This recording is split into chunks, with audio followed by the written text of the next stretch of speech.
एक ही दफ़ा में सेशन को शुरू करते हैं। सो फार मुझे एक क्वेरी अभी तक जो है कि रिसीव हो चुकी है। वो ये है कि भाई एक बच्चे का सवाल है कि भाई हमें कोई there is no surprise while covering the syllabus. तो भाई हाँ, सिलेबस पढ़ने में तो एसबीएल इतना सुना है, कोई दिक्कत ही नहीं आ रही, कोई मसला ही नहीं है। वाकई में क्या इतना हलवा पेपर है? हालांकि इसका इतना सुना है सर, आपने भी पढ़ाते वक्त बताया था कि यार ये आसान है, ये है वो है, फिर मार्केट में क्यों है? हालांकि आपने तो बताया हुआ है, लेकिन हमें यकीन नहीं आ रहा कि इतना महंगा पेपर है और इतना सुना हुआ है, ये है वो है।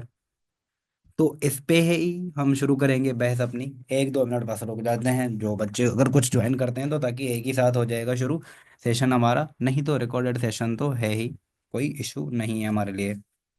तो चलें जी, हम शुरू करते हैं। तो मैंने बताया था कि बच्चे का ये कंसर्न आया है कि भाई there is no surprise while covering the syllabus. भाई सर हमने सारे लेक्चर्स देख लिए, कुछ इशू आ ही नहीं रहा, सारी चीज़ें आसानी से समझ आ रही हैं।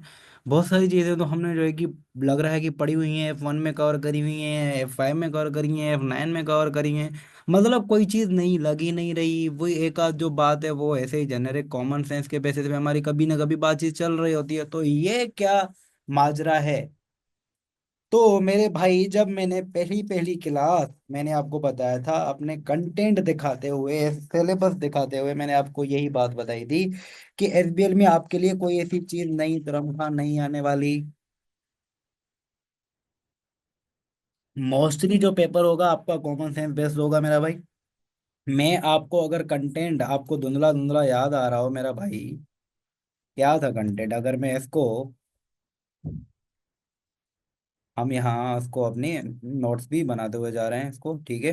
नोट्स का पार्ट बनाते हुए जाएंगे, ताकि जो भी हमारी होगी साथ साथ एंड में आपको पता चले कि सिलेबस। भाई सिलेबस में मैंने आपको बताया था कि है क्या चीज़, अगर आप देखें ना, मैंने आपको बताया था कि मॉडल्स होंगे। आपने जो मॉडल्स मेरे भाई तकरीबन जो करे होंगे, क्या करे होंगे, कवर करते होंगे, कर किए होंगे आप लोगों ने।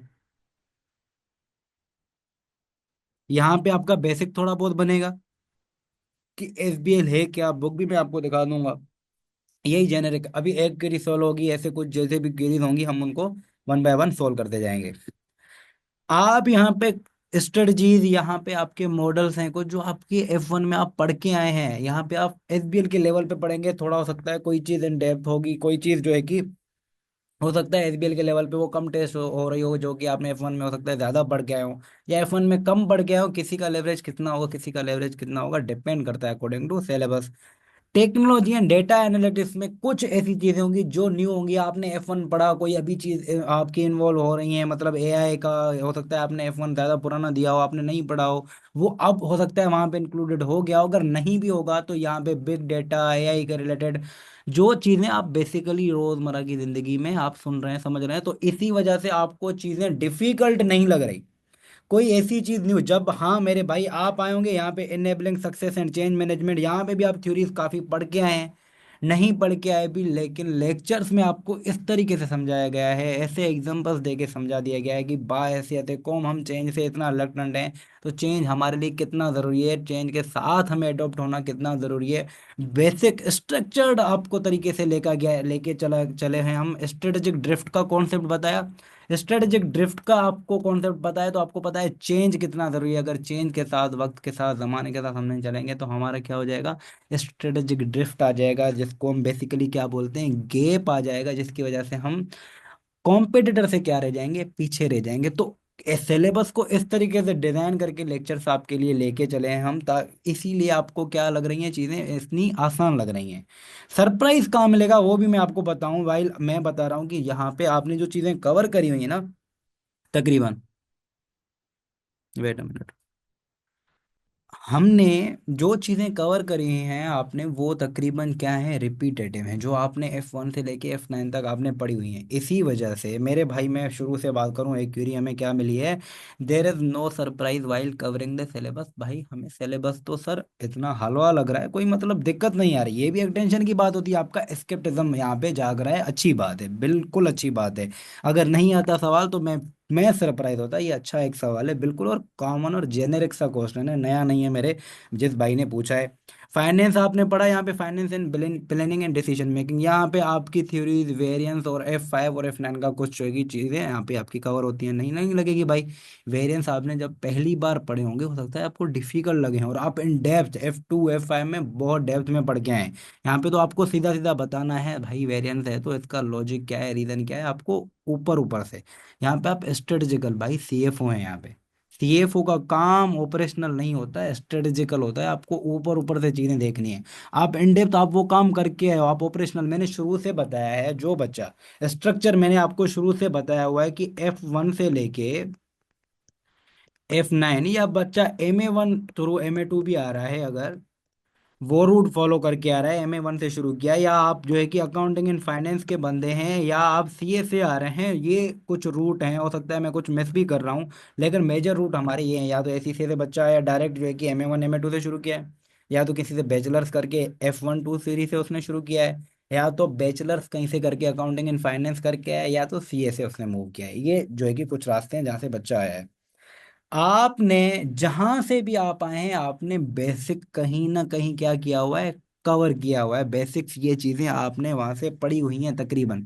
हो सकता है आपको उस टाइम डिफिकल्ट लगी हो, लेकिन आप ये ऑपरेशनल टास्क, मैंने आपको क्या था कहा था कि शुरू में पढ़ाते वक्त बताया, मैनेजमेंट के जो लेवल होते हैं 3 किस्म के होते हैं भाई। आप डे टू डे के करेंगे, यहाँ पे मैनेजरियल लेवल होता है जो करता है, यहाँ पे स्ट्रेटेजिकल होता है। यहाँ पे आप बेटा आप अकाउंट एंट्रीज वगैरह पढ़ के आ गए, यहाँ पे आप डिसीजन मेकिंग वगैरह थोड़ी पढ़ के आ गए, F5 तक पहुंचे। स्ट्रक्चर ऐसा है ना SEC का, MA1 MA2 FA1 FA2, यहाँ पे आपने एंट्रीज, बेसिक ट्रांजेक्शन रिकॉर्डिंग्स वगैरह आपकी, ऐसा समझे एक ऑर्गेनाइजेशन में आपकी एंट्री हुई है, आपकी नई नई जॉब लगी, आप एंट्रीज कर रहे हैं, सीख रहे हैं। आप क्या कर रहे हैं, बुकिश लेवल पे कर रहे हैं, लेकिन प्रैक्टिकल लेवल पे भी ऐसा हो रहा है। ठीक है, मैं आपको, अब किसी बच्चे ने ये सोचा हुआ है कि प्रैक्टिकल एक्सपीरियंस नहीं है, तो क्या हम SBL जो CFO लेवल का पेपर माना जाता है, क्या हम कर सकते हैं या नहीं। भाई थ्योरेटिकल देखें, मैं कहीं कंपनी में CFO नहीं हूं, मैं PwC में काम कर रहा हूँ, कोई स्ट्रेटेजिक लेवल पोजीशन पे नहीं हूँ। या जब मैंने पेपर ये निकाला हुआ था भाई, मैं जॉब नहीं कर रहा था कहीं कंपनी में, हाँ पढ़ा रहा था जरूर, बिल्कुल कर रहा था। तो जरूरी नहीं है कि आप CFO लेवल के उस पे पोजीशन पे हो, आप थ्योरेटिकल पढ़ के निकल सकते हो, थ्योरेटिकली आप स्ट्रांग हो। आप बेसिक्स पढ़ के आए हो, आप FA1 MA1 थ्रू या कहीं से भी आए हो, आपने ट्रांजैक्शन रिकॉर्ड्स करना, एंट्रीज वगैरह आपको पता है। फिर आप फंडामेंटल लेवल पे आए मेरे भाई, आपने वेरिएंसेस ये वो बजटिंग सब चीजें सीखी, टैक्सेशन का पार्ट देखा आपने, रिपोर्टिंग का पार्ट देखा मेरे भाई, आपने audit, F8, the legendary Guru sir Sajid से अगर आपने पढ़ा है, तो आपने ऑडिट की स्किल्स आपके पास आ गई। थ्योरेटिकली बात कर रहा हूँ, प्रैक्टिकली ना आ जाए। F9 आपने पढ़ा अगर अच्छे से, वहां पे आपने जो है कि अपनी NPV ये वो वेग जो ये एनालिसिस है, आपने फाइनेंशियल मैनेजमेंट मैनेजमेंट की चीजें सीखी। ये ऐसा समझे कि इन डेप्थ आपने काम किया मैनेजमेंट लेवल पे, अब आपका लेवल बढ़ गया प्रोफेशनल। यहां से मेरे कहने की बात यह है कि आपको सोचना जो है ना, अपनी सोचने की ताकत स्ट्रेटेजिक बनानी है। अगर वहीं देखें, कोई बंदा ऐसा होता है जो सारी उम्र छोटी लेवल पे मैनेजमेंट लेवल पे अपनी जिंदगी गुजार देता है, शुरू हुआ मैनेजमेंट लेवल पे पहुंचा, मैनेजमेंट के लेवल पे ही जो है कि रोल पे वो क्या हो जाएगा मेरे भाई, वो रिटायर हो जाएगा, खत्म हो जाएगी उसकी जिंदगी। और कोई कोई लीडर बन जाता है, CFO CEO, अपना काम बनते हैं। यहाँ पे प्रोफेशनल लेवल पे आपका एंटरप्रेन्योरल स्किल्स भाई जागना चाहिए, अपना धंधा अपना माइंड सेट है, इनोवेटिव माइंड आपने बनाना है, तभी आप सक्सेस होंगे। तो कहने की बात यह है कि आप ये सारी चीजें पढ़ के हैं, अब यहाँ पे आपको इम्प्लीमेंटेशन या स्ट्रेटेजिक लेवल पे सोचना है। आपको इन डेप्थ पूरा आता है, आपकी एनालिसिस स्किल आपके बढ़ाने हैं, आपको यहाँ पे स्ट्रेटेजिक लेवल पे। लीडरशिप की थ्योरी भी आप कहीं ना कहीं कहाँ पढ़ के आए हैं मेरा भाई, F1 F2 F3 आप यहाँ तक पढ़ के आए हैं। गवर्नेंस की भी चीजें आप जो है कि F1 में चीजें कर करके आए हैं। रिस्क एंड रिस्क मैनेजमेंट, ये चीजें रिस्क मैनेजमेंट आप F9 में पढ़ के आए होंगे। रिस्क की चीजें आप जो है कि F8 में रिस्क आइडेंटिफाइड बिजनेस लेवल पे आप सीख के आए हैं। कहने की बात, आप सारी चीजें ऑर्गेनाइजेशन कंट्रोल एंड ऑडिट ये भी आप पढ़ के आए हैं। तभी आपको, अगर आप बच्चे की क्यूरी जो हैगी, तभी आपको क्या लग रही है चीजें, कोई सरप्राइज नहीं आ रहा। तो सरप्राइज कहाँ आएगा, सरप्राइज आएगा मेरे भाई जब आप क्वेश्चंस कर रहे हो। मैंने मेरे बच्चे से दूसरा सवाल ये था कि क्वेश्चंस करे हैं मेरे भाई, आप पास्ट पेपर्स करे हैं आपने। उसने बोला सर पास्ट पेपर मैं अभी शुरू करने जा रहा हूँ। मैंने कहा भाई अभी आएगा, होने आएगा सरप्राइज। सरप्राइज किने आएगा, सरप्राइज होने आने वाला है। मैंने कहा अब जब तुम खुद करने बैठोगे ना, जब तुम्हें चीज लेट सपोज आइडेंटिफाई नहीं कर पा रहे, यहाँ पे आएगा मसला। सिलेबस पढ़ने में तो मैं शुरू से आप सबको बोल रहा हूँ कि सिलेबस जितना जल्दी हो सके आपको कवर करना है। उसके बाद आएगा पास्ट पेपर में। इसी वजह से मैंने आपको किस तरीके से लेके चला हूं, मैंने आपको तभी थ्योरी, पहले थ्योरी सिलेबस कवर करने के लिए बोला था। उसके बाद मैंने आपको बोला था कि हम क्या करेंगे मेरे भाई। ये हो गया अपना सिलेबस। थोड़ा बहुत मैं अगर आपको ओवरव्यू दे दूं, हमने यहाँ पे क्या क्या करा था, मैंने आपको बताया था, कंटेंट लिखा हुआ है कि सबसे पहले हमने एसबीएल के बारे में थोड़ा बहुत पढ़ा था कि एसबीएल देखे ना, एसबीएल की डेफिनेशन क्या है मेरे भाई। द एम क्या है, the aim of the SBL, the aim of the SBL exam is to demonstrate organizational leadership and senior consultancy advisory capabilities and relevant professional skills। आपके स्ट्रेटेजिक लेवल का mind होना चाहिए। एडवाइजरी की service, एक firm में सिर्फ audit की service नहीं होती मेरे भाई। ऑडिट की तो रिपीटेटिव किस्म का नेचर का होता है। प्रोसीजर्स जो आपने पढ़े हैं, और पेपर भी अगर आपने F.Ed दिया हुआ है या ट्रिपल ए दिया हुआ है, जो प्रोसीजर रटे हुए हैं हयात वही चलते आ रहे हैं। और यही ही होता है रियल लाइफ में, जो प्रोसीजर एक बार बन गए वही प्रोसीजर फॉलो हो रहे हैं। पिछले साल के वर्किंग पेपर को देख के वही चीजें चेपते हुए जा रहे हैं। इनोवेटिव नहीं है। इनोवेटिव आपका कहाँ आता है, इनोवेटिव भाई आता है आपके एडवाइजरी कैपेबिलिटीज में। नया प्रोजेक्ट, नई चीजें। रिपीटेटिव आएगा तो उसमें भी रिपीटेटिव होगी। लेट सपोज एक नेचर का पहले प्रोजेक्ट एक आ चुका है, दूसरा सेम नेचर का आ गया, तो कोई ना कोई हो सकता है बिजनेस के हिसाब से ऑपरेशंस वरी करते हो, कुछ चीजें वरी करते हो, लेकिन प्रोसीजर्स या जो प्रोटोकॉल या चीजें होंगी वो सेम उसको होंगी, कैरी करेगी। एडवाइजरी में नया नई चीज आपको आ सकती है, इनोवेटिव नई चीजें सीखने को आप मिल सकती हैं आपको। और वही चीजें आपकी एसबीएल में पूरा फोकस्ड है। तो एसबीएल में यहाँ पे कहने की बात, अपना माइंड, आपको टेक्निकल नॉलेज अच्छे से आ जाएगी, सब चीजें समझ आ जाएंगी। जहां जहां पे मैंने आपको बताया हुआ है जो चीजें इंपॉर्टेंट है वो रटनी है तो रटनी है। रट्टे होने से आपको क्या फायदा होगा, जब आप अभी पास पेपर करने बैठेंगे ना, बेसिक आपको पास नॉलेज होगी। और रटना, मैंने इस सेंस में बोला है, आपका लॉजिकली वो पॉइंट क्लियर हो। सिर्फ रटना उस वक्त है जब आपकी इंग्लिश के मामले में हमारा हाथ तंग है, तो हमें मानना चाहिए बेटा शॉर्ट एनालिसिस। हमने अपनी वीकनेस आइडेंटिफाई कर दी तो उसको छुपाना नहीं है। वीकनेस आइडेंटिफाई, इसकी वजह से रटा मारो भाई, उसको स्ट्रेंथ में अपनी कंप्लीट वो कर लो। क्योंकि हम पेपर में टाइम अफोर्ड नहीं कर सकते वेस्ट करना, समझ रहे हैं मेरे भाई। तो हम इस चीज को इस तरीके से टेकल करेंगे, रट्टा उस सेंस में हमें मारना है उस चीज पे। तो यहाँ पे आपका एसबीएल का जो है, हमें स्ट्रेटेजिकल भाई सोचना है हमें। उसके बाद सिलेबस तो कवर्ड है आपका, पूरा चीज़ें कवर हैं। कहीं पे दिक्कत है तो आप हमें पूछ सकते हैं। मैंने आपको पहले ही भी बताया था कि टॉपिक आपको इंडिविजुअल हो सकता है। अब जाहिर सी बात है पूरी बुक में कवर नहीं कर सकता एक आध घंटे के, एक डेढ़ घंटे के सेशन में। तो आपको हो सकता है रिलेवेंट पास्ट जो है कि टॉपिक की वीडियो प्रोवाइड कर दी जाएगी। चैप्टर वाइज भी इशू है तो कोई इशू नहीं है। अगर कोई पार्टिसिपेट करना चाहता है तो बीच में आप कर सकते हैं, सवाल पूछ सकते हैं, या अनम्यूट करके आप माइक भी अपना कर सकते हैं। मैं कर देता हूँ आप लोगों के लिए एक सेटिंग। आप अपना माइक कभी भी अनम्यूट कर सकते हैं।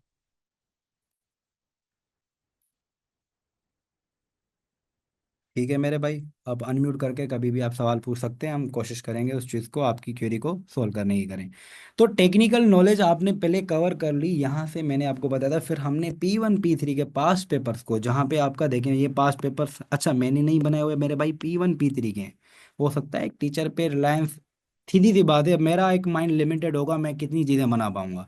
एग्जामिनर की पास पेपर पे जाना हमारा एक रिलेवेंट अप्रोच मानी जाएगी। मैं भी इससे बनाऊं थोड़ा, एक आध रिक्वायरमेंट इधर उधर कर दूं, तो हमारी ज़्यादा रिलेवेंट अप्रोच है कि पास पेपर एग्जामिनर के जो बनाए हैं वही हम करते जाएं। क्योंकि P1 P3 एसबीएल आपका प्रीवियसली क्या था, P1 P3 में ओरिएंटेशन क्लास में बार बार ये चीज़ें कवर कर चुका हूँ। क्योंकि वो बात बताना भी इसलिए ज़रूरी है ताकि बच्चे को जब मैं P1 P3 बोलूंगा ऐसा ना बोले कि यार एसबीएल पढ़ रहा था P1 P3 क्या आ गया, ये चीज़ तो उसको कम से कम पता हो। तो आपका प्रीवियसली ये था कि हमारे पास लिमिटेड रिसोर्सेज हैं या लिमिटेड पास पेपर है। आपके पास 14 to 15 पास पेपर होते हैं जो आप प्रैक्टिस करते हैं। वेर अगर ट्रिपल ए को देखें, दूसरे आप अपने प्रोफेशनल के एग्जाम्स को देखें, तो 70 70 80 80 सवाल की कम से कम किटें बनी हुई हैं उसकी।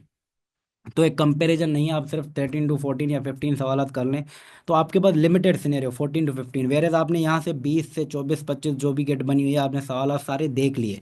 मैंने बच्चों को ये बोला है आप प्रॉपर सोल्व नहीं करेंगे, आप सिर्फ सवालात और जवाब देख लेंगे, दिन बुक जैसे रीड होती है। यहाँ से आपको डायरेक्ट रिलेवेंट अप्रोच मिलेगी। ये है भाई एनएमएस आपका सवाल है, ये क्या क्या चीजें कर रहा है, पेस्टल एंड पोर्टर 5 फोर्सेस, आपके बहुत अच्छे मॉडल हैं, वो दोनों चीज़ों को ये कवर कर रहा है।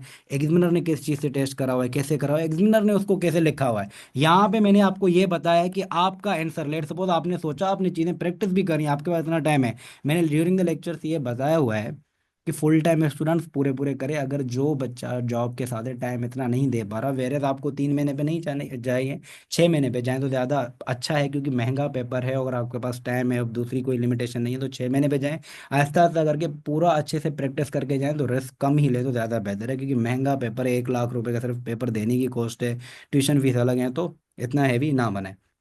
यहाँ में मैंने आपको ये बताया था, अगर एग्जामिनर से आपका आंसर 20 to 30% शुरू में मिल रहा है तो गुड टू गो है, और मैक्सिमम 40 to 50 अगर आप पहुंच पा रहे हैं तो आपका भाई जंग फतेह है, आप अच्छे से कर सकते हैं चीज़ों को।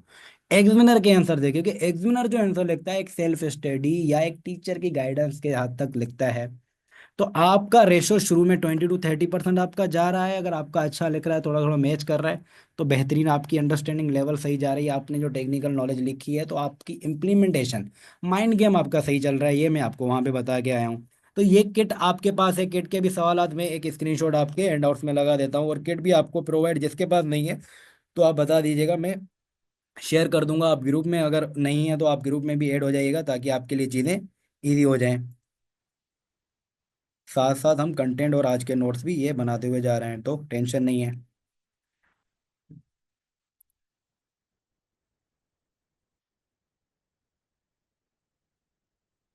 सही है मेरे भाई। तो ये एक किट का है, यहाँ पे पूरे कंटेंट और जो भी रिलेवेंट टॉपिक है आपकी किट बनाई गई हुई है, तो यहाँ पे आपको बता दिए गए हैं कि कौन से टॉपिक, यहाँ से आपके ये भी हो जाते हैं कि ये जो भाई टॉपिक्स लिखे हुए हैं ये इम्पोर्टेंट हैं। अगर आप अभी यहाँ पे एंड पे बैठे हुए, किस बच्चे ने तैयारी शुरू नहीं की, तो आप पूरा सिलेबस जाएं कवर करने, तो कम से कम रिस्क कवर करें, रिस्क। जाहिर सी बात है, पूरा नहीं कर सकते आप, पूरा करने में बैठे ना इधर गिरेंगे ना उधर रहेंगे, तो यह ये वाले टॉपिक्स कम से कम कवर कर लें और एसबीएल के पास पेपर करना शुरू कर दें।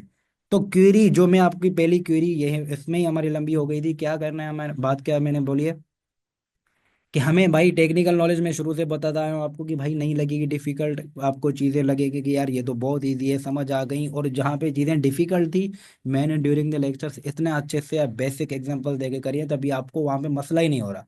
नहीं तो देखें, दो चीज़ें हैं ना, अगर बच्चे को समझ नहीं आ रही तो उसकी क्यूरी क्या आती, सर ये वाली चीज़ समझ नहीं आ रही। नहीं, बच्चे की क्यूरी क्या है कि सर हमें तो कोई चीज़ डिफिकल्ट लगी ही नहीं। तो काफी चीजें ऐसी हैं जो रिपीटेटिव है, और जो न्यू चीजें आपको ऐसे तरीके से समझा दी गई हैं कि आपके लिए वो डिफिकल्ट नहीं लग रही है आपको। इसमें थोड़ी मेरी थोड़ी हल्की सी मेहनत है, ज्यादा नहीं है मेरे भाई, ठीक है। और आपके भी अंडरस्टैंडिंग लेवल पे भी डिपेंड करता है, और आप लोग भी अच्छे हैं, थोड़ा आपके आपका क्रेडिट थोड़ा मेरा क्रेडिट। ये करके बुक की कोई भी चीज जो है कि आपको समझ ना आए, फिर भी जो स्टूडेंट्स न्यू हैं, जो जिन्होंने लेक्चर्स नहीं लिए, मैंने आपको सबको फ्री हैंड दिया है, आप कहीं पे भी किसी भी चीज से आप हेल्प ले सकते हैं, मुझे कांटेक्ट करें, मसला नहीं है, आप यहाँ पे भी पार्टिसिपेट कर सकते हैं, कोई इशू नहीं है। क्या बताया, बुक की नॉलेज जिसने कर लिए गुड टू गो है, कोई चीज स्पेसिफिक रह गई है कवर कर लें, लेक्चर्स चाहिए पर्टिकुलर, कोई इशू नहीं है, फीस पे हम बात कर लेंगे, मसला नहीं है, कोई आपका फीस का इशू है, फाइनेंशियल इशू है, बात करें, हम सॉर्ट कर लेंगे, मसला नहीं है मेरे भाई, फ्री में दे देंगे भाई। और बताएं, पैसों का मसला है, हम इंशाल्लाह फ्री में दे देंगे, कोई इशू नहीं है उस चीज़ का। ठीक है, टेंशन नहीं लेनी है हमें। बुक की नॉलेज P1 P3 से हमें प्रैक्टिस करके लेनी है, उसके बाद हमें आना है मेरे भाई काम पे, एसबीएल के पास पेपर पे। एसबीएल का आपको फॉर्मेट पता है नहीं पता है, लेकिन ये आपको देख रही है डैशिंग सी लेडी, बाल खुले होते हैं इसके, बंद करने नहीं आते इसको, पहली बात तो।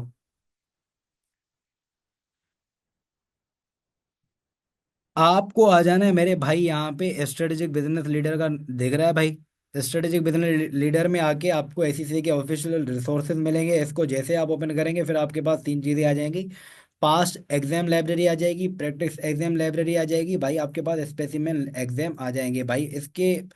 आपके पास यहाँ पे इतने सारे सवाल आते हैं, फिर हम एक आध किसी को अगर खोल के देख लेते हैं, आप स्ट्रक्चर को देखें। अगर किसी ने अभी तक मेरे भाई अगर देखा नहीं है कि आपका पेपर किस तरीके से आएगा, तो एक अलार्मिंग सिचुएशन होगी मेरे भाई, देख लें एक बार, आप जो है कि ज़रूर देख लें,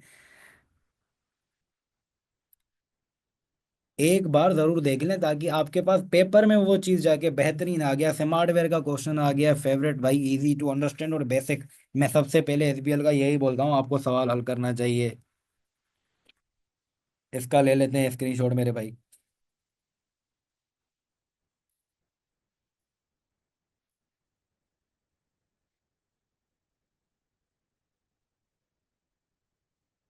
क्या बोला मैंने आपको?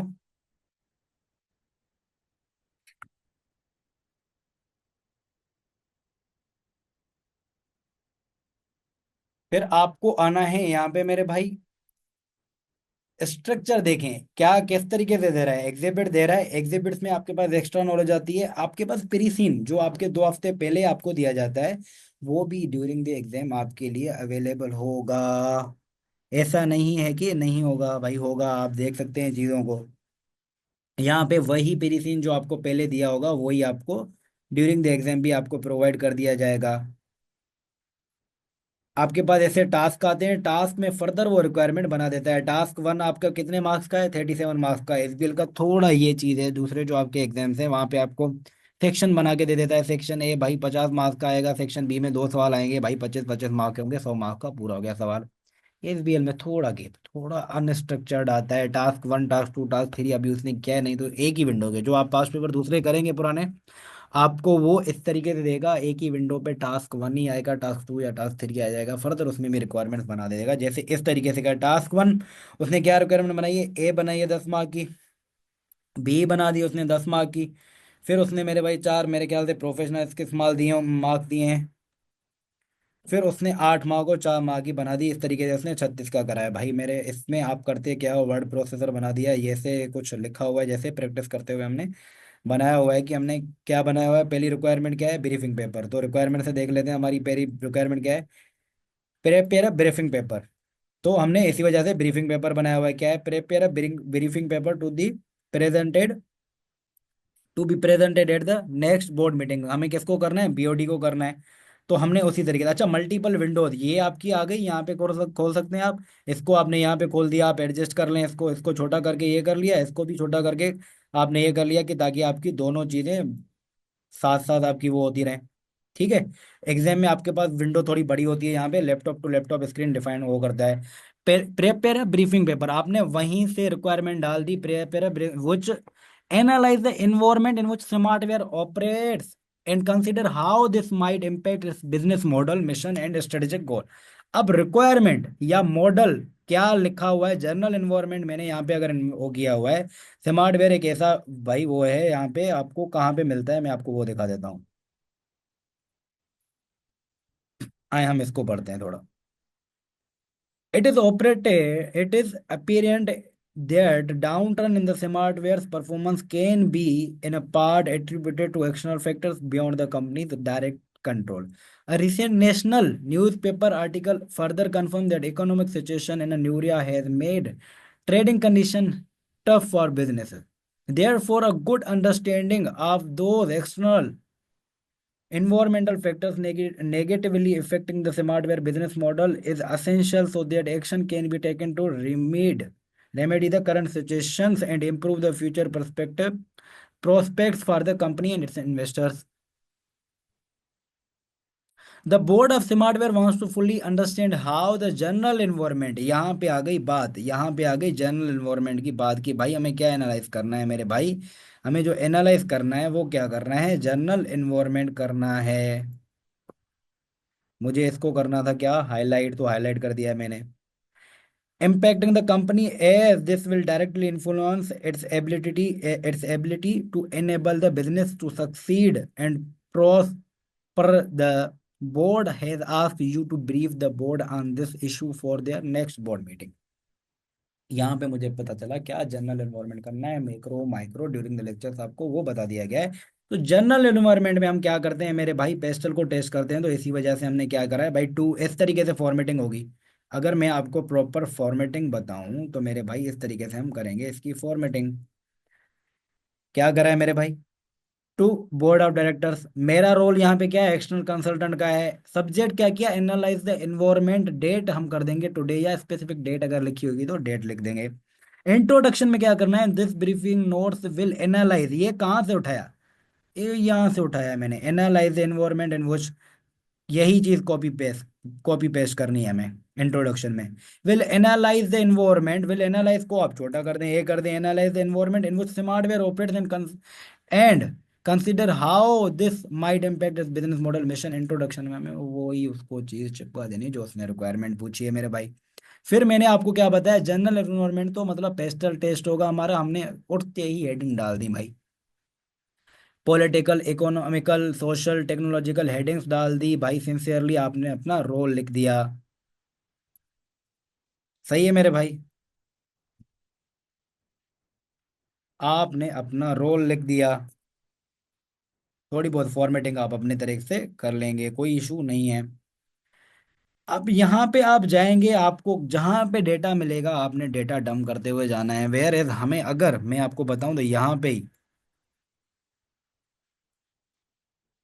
जहाँ पे भाई साहब ने टास्क की रिक्वायरमेंट पूछी थी वो वाले को कर देते हैं, किधर गया, ये रहा। Smartwear performance can be attributed to external factors. यहाँ पे देखें, recent national newspaper article further confirm that economic situation, यहाँ पे आप इकोनॉमिक का डाल सकते हैं। यहाँ पे आप इकोनॉमिक का कोशिश करके डाल देंगे, सही है।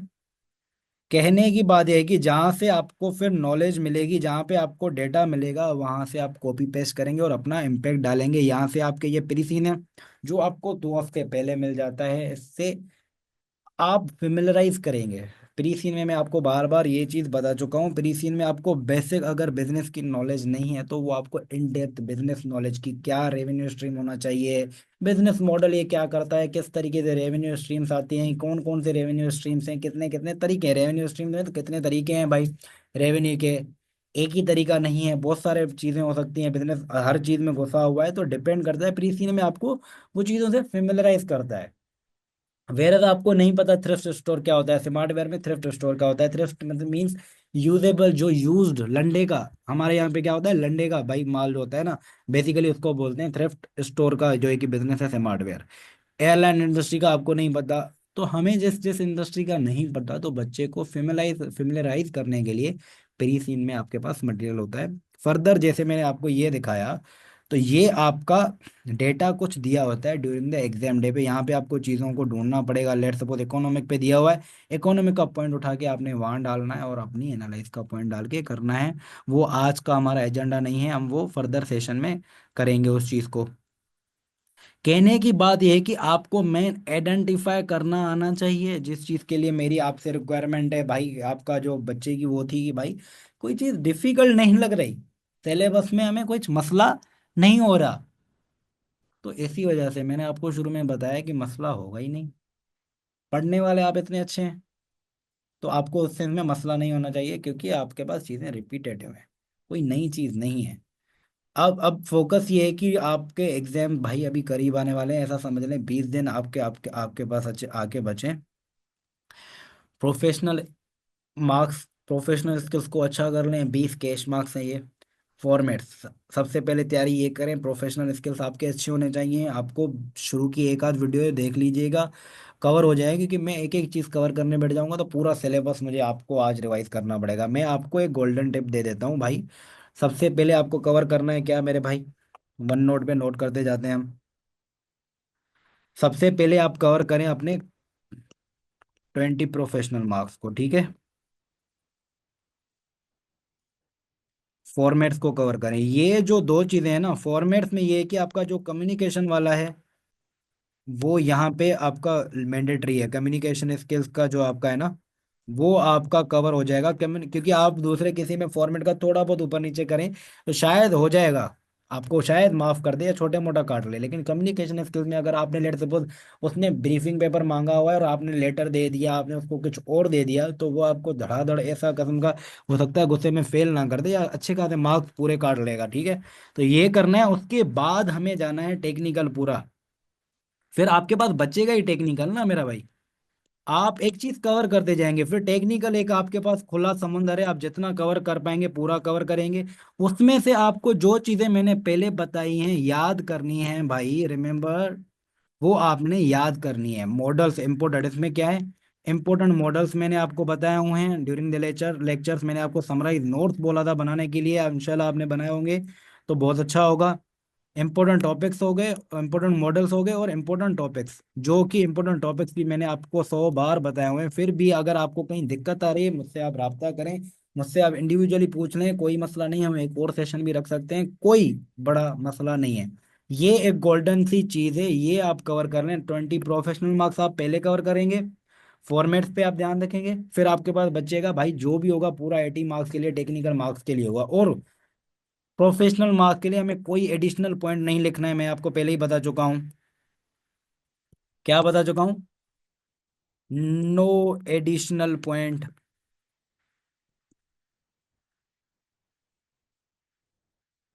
For the professional skills.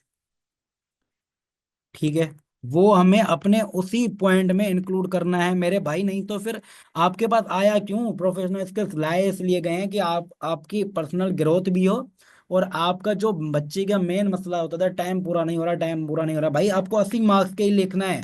लिखना जो है 80 मार्क्स का है, यहाँ पे क्वालिटी, थोड़ी क्वालिटी, क्वालिटी तो आप वैसे ही बच्चा कोशिश करता है पूरी पूरी अच्छी लिखे, बस क्वालिटी स्पेसिफिक टू आपको क्या करना है, जो स्किल पूछा है वो स्किल आपने रखना है। ऐसा ना नहीं है कि कम्युनिकेशन पूछा मैं आप एस्केप्टिज्म घुसा रहे हो, एस्केप्टिज्म की जगह आप एनालिसिस का घुसा रहे हो, एनालिसिस की जगह आप एवोल्यूशन घुसा रहे हो, तो फिर तबाहकुन माहौल बनेगा।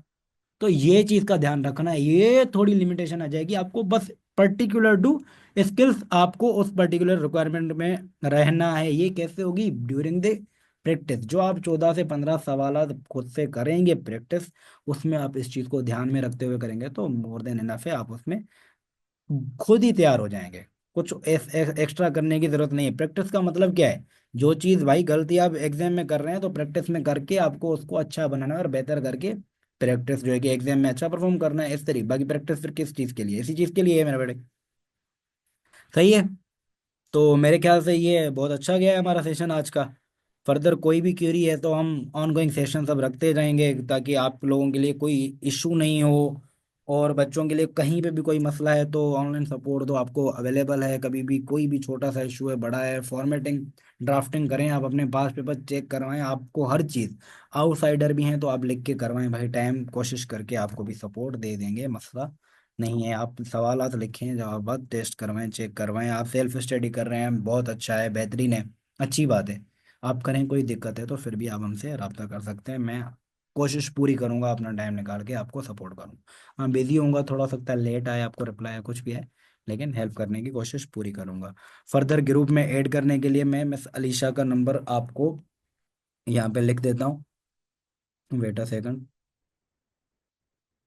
आप उनको कांटेक्ट कर सकते हैं।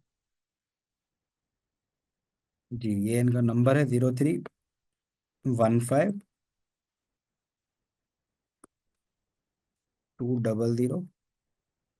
428। ठीक है, पूरा नंबर है भाई। सही है। क्या है? 03152001 428। आप इनसे रब्ता करें, कोई भी मसला हो, मेरा भी नंबर आप लिख लें भाई, 0302326630।